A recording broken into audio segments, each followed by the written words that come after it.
ইরানের সর্বোচ্চ নেতা আয়াতুল্লাহ আলী খামিনের মৃত্যুর খবরে উত্তাল হয়ে উঠেছে মুসলিম বিশ্ব। শোক আর ক্ষোভের আগুনে জ্বলছে পাকিস্তান ও ইরাক। বিশেষ করে করাচি এবং বাগদাদে মার্কিন কূটনৈতিক মিশন লক্ষ্য করে বিক্ষোভ ছড়িয়ে পড়লে পরিস্থিতি রক্তক্ষয়ী সংঘাতে রূপ নেয়। পাকিস্তানের করাচিতে শত শত বিক্ষোভকারী মার্কিন কনসুলেটের দিকে মিছিল করে। এ সময় বিক্ষুব্ধ জনতা মার্কিন কনসুলেটের নিরাপত্তা বেষ্টনী ভেঙে ভেতরে প্রবেশ করে এক পর্যায়ে তারা ভবনের রিসিপশন হলে ঢুকে অগ্নিসংযোগের চেষ্টা করে। পরিস্থিতি নিয়ন্ত্রণে নিরাপত্তা বাহিনী গুলি চালালে রণক্ষেত্রে পরিণত হয় রাজপথ। স্থানীয় হাসপাতাল সূত্রের খবর, সেখানে অন্তত 10 জন নিহত এবং 30 জনের বেশি আহত হয়েছেন। পাকিস্তানের অন্যান্য এলাকাতেও সহিংসতা ছড়িয়ে পড়ে।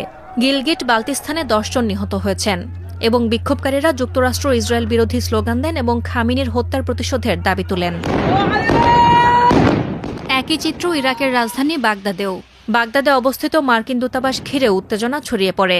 শত শত বিক্ষোভকারী গ্রিন জোনে ঢোকার চেষ্টা করলে নিরাপত্তা বাহিনী টিয়ার গ্যাস ও গুলি ছোড়ে। এতে অন্তত 2 জন নিহত হওয়ার খবর পাওয়া গেছে। বিক্ষোভকারীরা যুক্তরাষ্ট্র ও ইসরায়েলের বিরুদ্ধে স্লোগান দেন। শহর জুড়ে নিরাপত্তা আরও জোরদার করা হয়েছে।